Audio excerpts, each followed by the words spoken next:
Hello and welcome to the Labor Law Insider Podcast.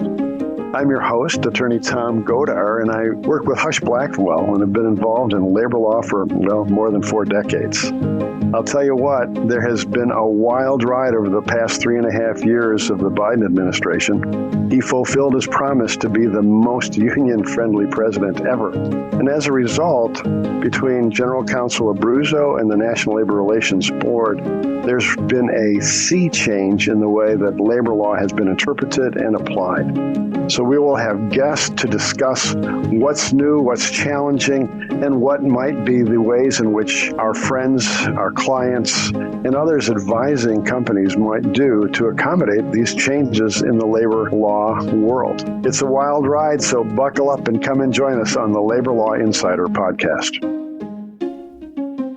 Good afternoon. This is Tom Godar, your Labor Law Insider host on a beautiful November day, a day in which my phone has not registered a single text message urging me to give money or support one candidate or another, and it's been true for a week. So if for no other reason, I think the colleagues who are joining me are pretty happy about that piece. I didn't know I was such a popular guy to both sides of the aisle, I'll add, until about October. I'm in Wisconsin, so we had a very, very contested, hotly contested election in this purple Wisconsin where there were votes that actually mattered to be cast. If you're in California or New York, at least on the presidential side, it was pretty easy to say which way those states were going to swing, but not in a handful of states, including Wisconsin. And if by now you've guessed that we're going to do a post-election sort of review of what this might mean in the labor law world, you are right. I'm really excited because, I kind of like politics. I'm actually an elected official in the silliest little kind of municipal position you could have. I'm on a lake management district board, but I'm having the opportunity to share my thoughts about this election with two of our, really terrific and popular guests on the Labor Law Insider, Marianne Zach and Rufino Gaitan. Both folks are going to join us again today and share some thoughts about what labor law challenges and changes we might see under the Trump administration. Marianne Zach, you might know, hails from Hofstra Law School in New York, lived in Long Island, but has now found the beckoning of family and weather to South Carolina. Marianne, welcome. It's great to have you on the Labor Law Insider. Thanks, Tom. Happy to be here again.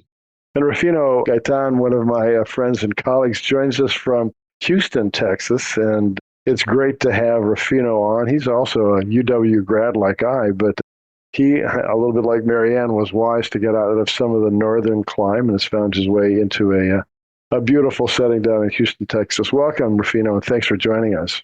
Thanks for having me again, Tom. Happy to be here. Well, everybody on this Labor Law Insider podcast, the listening audience, knows what happened in the first Tuesday of November.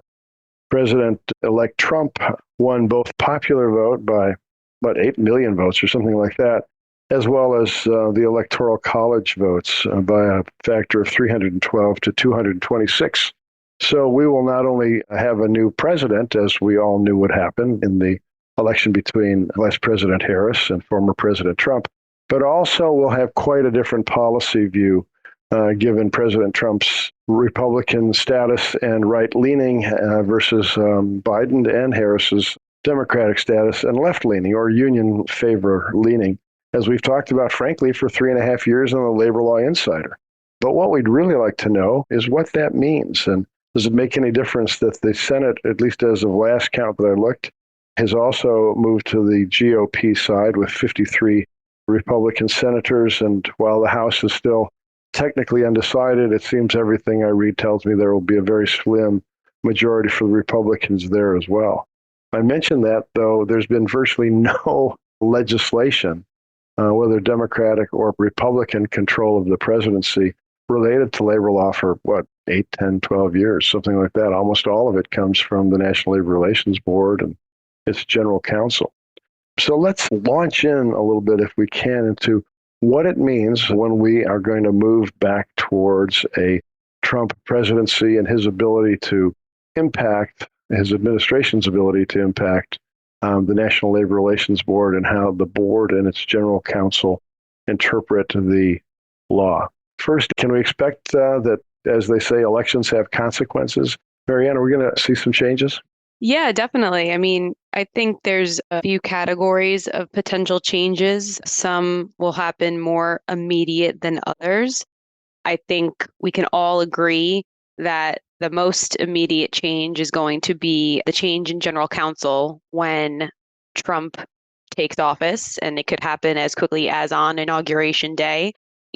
Historically, when there was a change in administration, typically the current general counsel would be permitted to finish the remainder of their term before there was a new general counsel appointed by the president who was then in office. However, as we all will remember, in an unprecedented move, Biden, when he took office, immediately removed the Trump appointed GC, Peter Robb at the time, and appointed current general counsel Jennifer Abruzzo. I'm sure all of our listeners know, but just a refresher as to what the general counsel does. They're the prosecutorial authority and they drive the cases to prosecute for the board. So they really set policy and could set the tone for the National Labor Relations Board. And General Counsel Abruzzo currently has taken a very aggressive stance in implementing a pro-labor and a pro-worker agenda. So we are, almost certain that President-elect Trump will treat GC Abruzzo, the same way. And as soon as he takes office, we expect that he is going to fire Abruzzo almost immediately and then appoint a new Republican general counsel. So I think that's the first change that will be occurring. Well, when Trump came into the presidency in 2016, he was the outsider who was going to drain the swamp. He is now an insider, given his 4 years in the White House. So I don't think you're guessing at all wrong that there will be a much quicker move to appoint the various individuals who will fill out his administration. Remind me, by the way, Marianne or Rufino, does the general counsel have to be approved, the appointment by the Senate? No. So that's just by the flick of a pen, isn't it? Yes. I think it will happen Inauguration Day, frankly. I wouldn't be surprised. What do you think, Rufino? I think it's certainly a possibility and one that has a high likelihood of happening, just like Marianne said. I think there's been some talk as well in terms of, given the amount of support that President-elect Trump received from blue-collar workers and including unionized workers, as we saw just from the lack of endorsements from some unions, which was fairly atypical for them this election cycle. There's been a question about how likely he is to be as anti-labor or, more employer-friendly given that level of support. But at the end of the day, the general counsel is somebody who sets policy for the board, and they really take the initiative on moving labor policy based on the administration's priorities. So I can't imagine that President-elect Trump will want to keep Jennifer Abruzzo. So I do think that it's a very likely possibility. And like Marianne said, if it does happen, I do anticipate that it will happen fairly quickly within the new administration. It's interesting that you talk about union household support in this election. The exit polls I've read were pretty interesting on that. Statistica, calling on 10 key states for information, said that Vice President Harris received 54% of the vote from union households, whereas President-elect Trump got 44%. Yet there was an exit poll conducted by CNN in Ohio, one of those swing states, and the exact opposite was reported. That is, 54% of those in union households supported Trump, according to this exit poll, and only 44% for Harris. So I find it fascinating that at least President Trump, whether or not this speaks broadly for the Republican Party, has either maintained about the same percentage on a broad basis, but at least in some important states like Ohio, enjoys some fairly significant positives from the union households. I wonder if that's when the Republican convention and President Trump invited Sean O'Brien to address the convention as the head of the Teamsters. Who knows what impact that had? But you're right, it's not completely clear that the Republicans don't have some significant support from union households, and we'll have to, I suppose, take that into account if they're going to make changes in policy. There's other appointments, obviously, besides the General Counsel, and chief among them is the current chair of the National Labor Relations Board, Lauren McFerrin. Do we know whether or not President Trump is going to be able to change the setup of the National Labor Relations Board members so that there's a majority that he appoints? Because right now, I think it's the majority is a 3-1 with one unfilled seat of those that were appointed by President Biden that are sort of union leading. What's going to happen with that? Yeah, so, the board composition is also something that will very likely change, but it may not be as swift as the general counsel appointment. Generally, for our listeners, the board is comprised of 2 Democrats, 2 Republicans, and a board chair. And the board chair reflects the political party of the president at the time. But depending on how the terms expire, each board member has a 5-year term.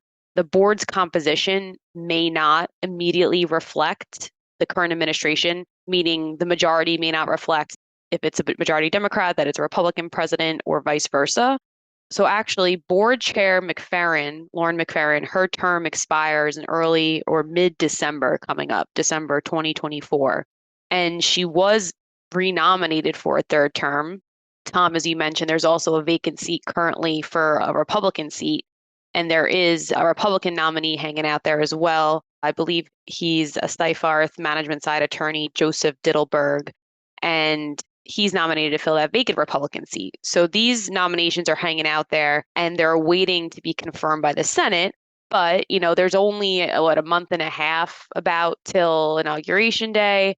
Is the Senate going to act quickly enough with, I'm sure there's other items on their agenda to effectuate these nominations before Trump takes office? I don't know. To me, it doesn't seem likely that they're going to act that quickly. If they do, though, if McFerrin is confirmed for a 3rd term, the board will actually maintain a Democratic majority until, I believe it's August of 2026, when Prouty's term expires. And if that's the case, a lot of our precedent-setting decisions that Biden issued, we could expect to remain as is, at least for that period of time.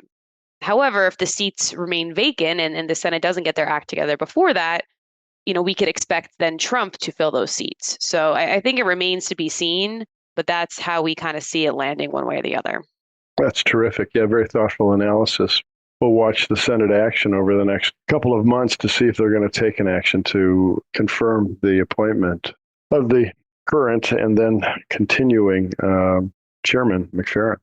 One of the things that we keep alluding to are the changes that would take place. I mean, just is it last week that we had really another very significant board decision that was overruling TriCast. I think it was the Siren Retail Corporation decision, which basically amplified hugely the possibility that elections would be conducted very differently, because what has been sort of the regular stuff that employers share with employees who are considering a union election about the impact of unionization, which has been found for 40 years to be fine. That is, if you unionize, there's the possibility of strikes. And if you unionize, there's the likelihood of paying dues, and on go the list.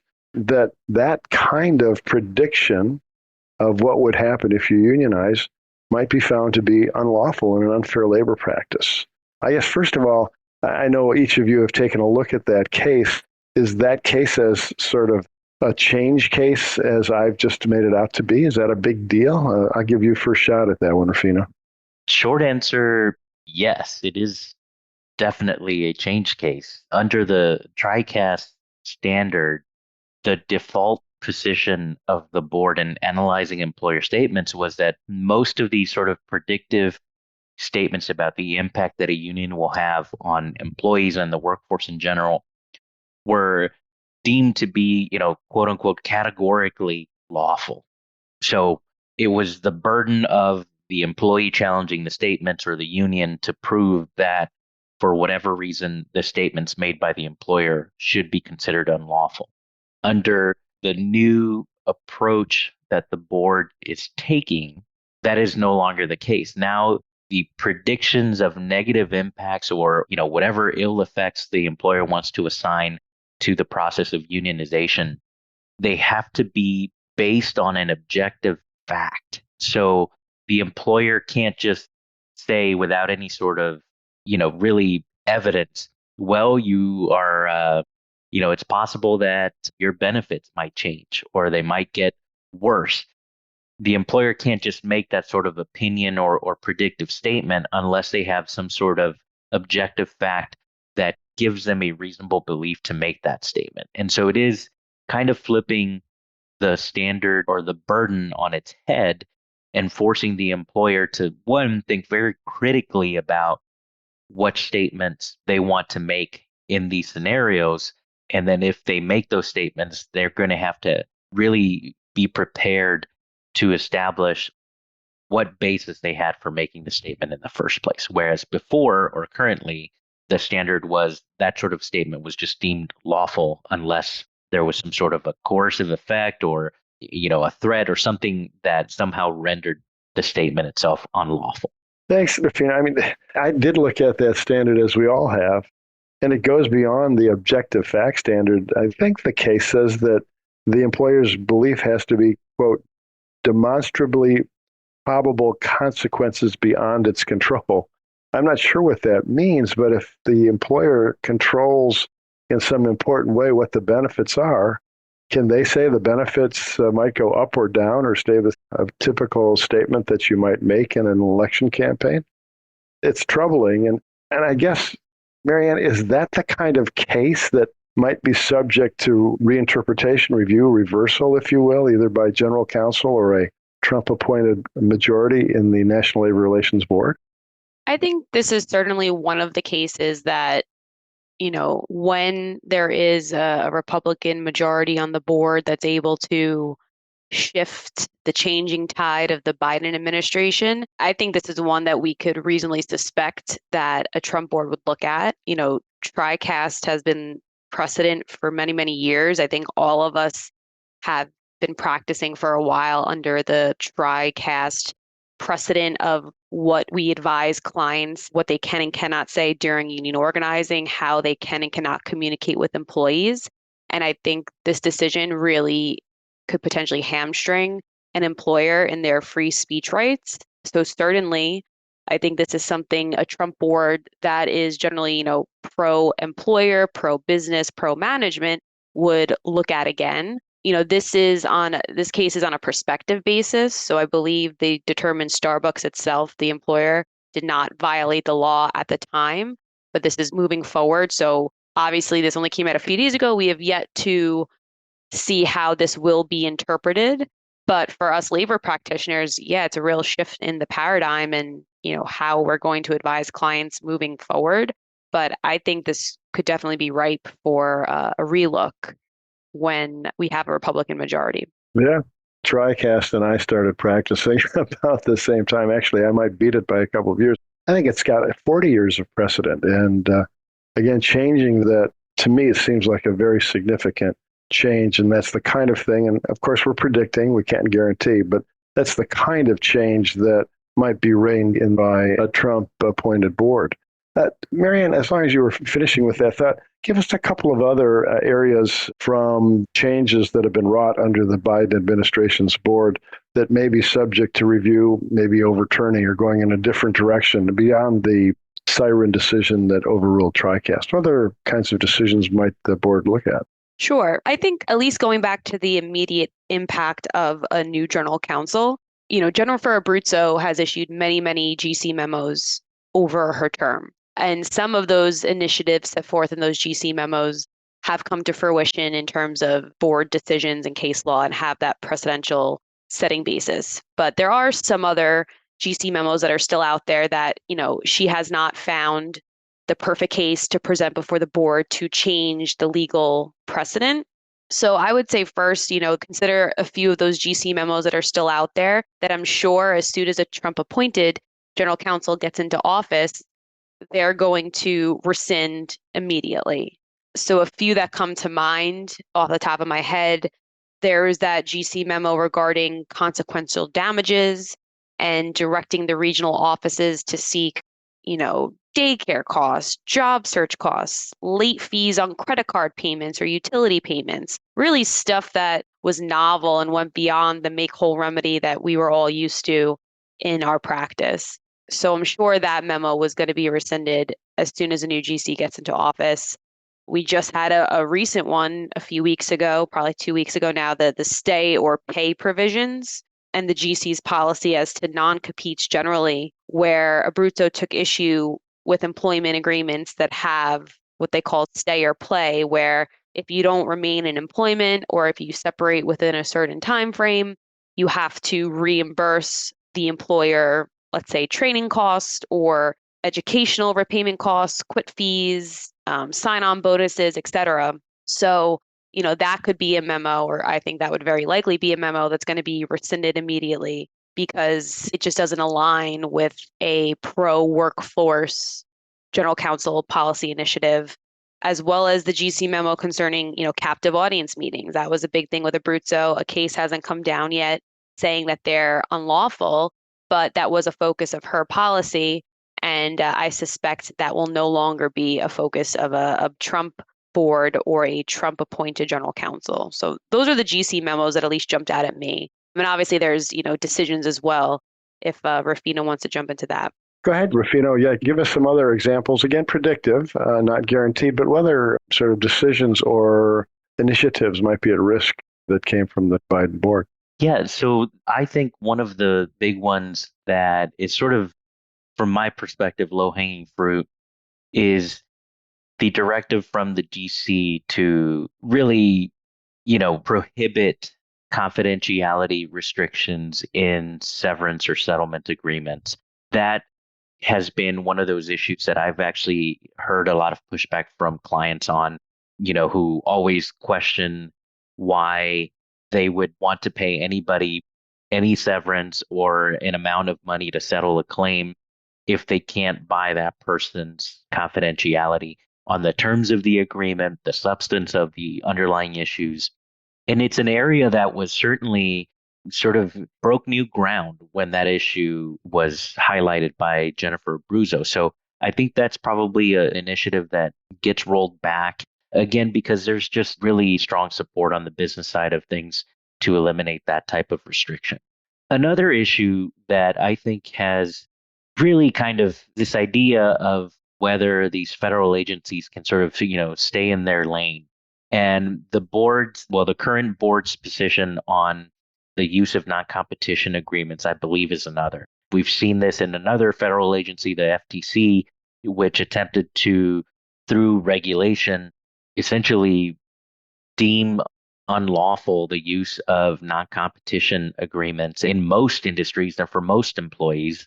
That, I think, is an area that also is really prime for some pulling back because there's just a lot of pushback on that. That's an area that has traditionally been left to the states to govern and to legislate on. Most states already have laws that address non-competition issues.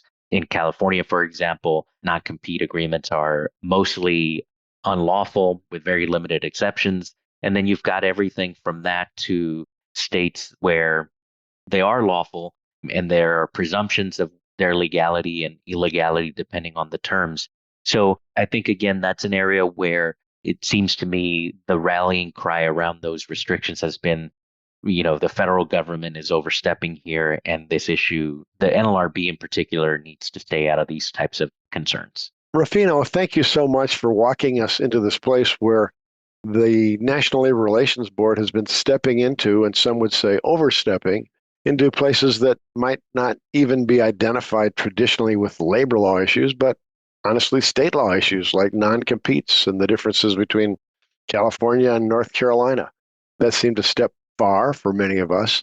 But let's hold on at this moment, and we're going to go to part 2 next time and see where some of the labor law decisions made by the board might be changed, amplified, abandoned, if you will. And let's pick up there in part 2, which we'll bring to our audience in just a week. And so if Rufino, you and Marianne would join me for that part 2, that would be fantastic. Thank you so much for joining me here at the Labor Law Insider, Marianne, Rufino, and those of you who are friends of the broadcast. I look forward to talking with you in about a week or 10 days.